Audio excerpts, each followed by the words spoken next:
നമ്മുടെ ആരോഗ്യം ഇന്നൊരു വലിയ വെല്ലുവിളി നേരിടുകയാണ്. പണ്ടൊക്കെ ആളുകൾ 80-90 വയസ്സുവരെ ആരോഗ്യത്തോടെ ജീവിച്ചിരുന്നു.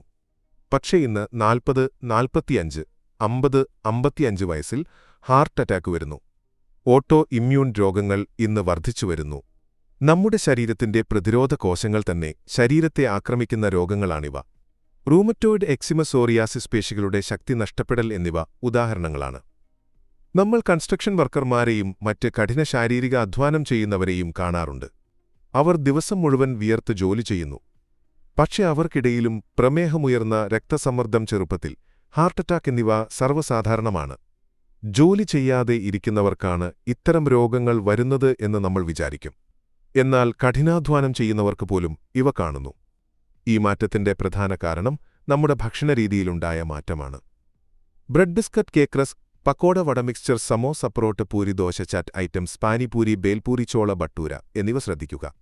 ഇവയെല്ലാം പുറത്ത് കടകളിൽ നിന്ന് കഴിക്കുമ്പോൾ അവ തയ്യാറാക്കാൻ ധാരാളം എണ്ണ ഉപയോഗിക്കുന്നു. ഉരുളക്കിഴങ്ങ്, ചിപ്സ്, നൂഡിൽസ്, പാക്കേജ്ഡ്, പുളിശ്ശേരി, വറ്റൽ, കുഴംസാമ്പാർ മിക്സ് എന്നിവയെല്ലാം പ്രോസസ്ഡ് ഭക്ഷണങ്ങളാണ്.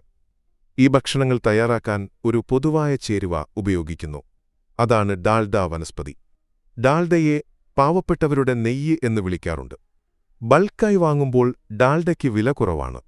1 ലിറ്റർ ഡാൽഡ 150 രൂപയാണെങ്കിൽ 1 ലിറ്റർ നെയ്യിന് 600 രൂപയാണ്. 450 രൂപ ലാഭിക്കാൻ വേണ്ടി ഡാൽഡ ഉപയോഗിക്കുമ്പോൾ നമ്മൾ ഒരു വലിയ തെറ്റാണ് ചെയ്യുന്നത്. ഈ 450 രൂപ ലാഭം നമ്മുടെ ആരോഗ്യത്തിന്റെ മുന്നിലൊന്നുമല്ല. ക്യാൻസർ പോലുള്ള ഗുരുതര രോഗങ്ങൾ വന്നാൽ 15 ലക്ഷം രൂപയെങ്കിലും വേണ്ടിവരും. ഈ തുകകളുമായി താരതമ്യം ചെയ്യുമ്പോൾ ഡാൽഡ വഴി ലാഭിക്കുന്ന 450 രൂപയൊന്നുമല്ല. ഡാൽഡയുടെ പ്രശ്നമെന്താണ്? ഡാൽഡയിലെ ട്രാൻസ് ഫാറ്റി ആസിഡിന്റെ മോളിക്കുലർ ഘടനയാണ് കുഴപ്പക്കാരൻ. സാധാരണ എണ്ണകളിലെ ഫാറ്റി ആസിഡിന്റെ ഘടന വളഞ്ഞതാണ്. എന്നാൽ ഡാൽഡയിലെ ട്രാൻസ് ഫാറ്റിന്റെ ഘടന നേർരേഖയിലാണ്. വളഞ്ഞ ഘടനയുള്ള എണ്ണ ശരീരത്തിൽ ദഹിക്കും. പക്ഷേ ട്രാൻസ് ഫാറ്റ് ശരീരത്തിന് ദഹിപ്പിക്കാൻ കഴിയില്ല.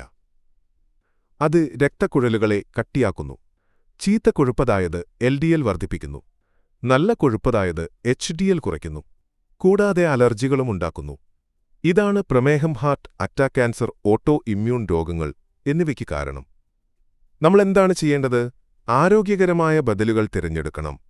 ചെക്കിലാട്ടിയ കടലെണ്ണ, നല്ലെണ്ണ, റൈസ് ബ്രാൻ ഓയിൽ എന്നിവ ഉപയോഗിക്കാം. നെയ്യും വെണ്ണയും 5 മുതൽ 10 വരെ മില്ലി എന്ന നിശ്ചിത അളവിൽ മാത്രം ഉപയോഗിക്കണം. ഡാൽഡ ഒരിക്കലും ഉപയോഗിക്കരുത്. പച്ചക്കറികൾ കൂടുതലായി ഉപയോഗിക്കുക. നിലക്കടല അരച്ച് ഭക്ഷണത്തിൽ ചേർക്കുന്നത് ഒരു കട്ടിയും സ്ഥിരതയും നൽകും. വീട്ടിൽ ഭക്ഷണം തയ്യാറാക്കുമ്പോൾ ഈ അപകടങ്ങൾ കുറവാണ്. പക്ഷേ പുറത്ത് കഴിക്കുമ്പോൾ ഡാൽഡ ഉപയോഗിക്കുന്നില്ല എന്നുറപ്പാക്കാൻ നമുക്ക് കഴിയില്ല. നിങ്ങളുടെ ഭക്ഷണരീതി മാറ്റുക. ഡാൽഡയെക്കുറിച്ചുള്ള നിങ്ങളുടെ അനുഭവം കമന്റ് സെക്ഷനിൽ പങ്കുവയ്ക്കൂ. ഞാൻ പറഞ്ഞതിൽ എന്തെങ്കിലും തെറ്റുണ്ടെങ്കിൽ അതും കമന്റ് ചെയ്യൂ. ഈ വീഡിയോ ഷെയർ ചെയ്യുക. ആരോഗ്യത്തെക്കുറിച്ച് അവബോധം പരത്തുക.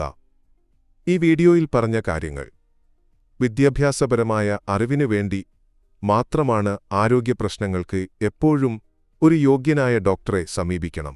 നിനക്ക് ഈ വിഷയം ഇഷ്ടമായെങ്കിൽ മറ്റുള്ളവരോടും ഈ വീഡിയോ പങ്കുവയ്ക്കൂ.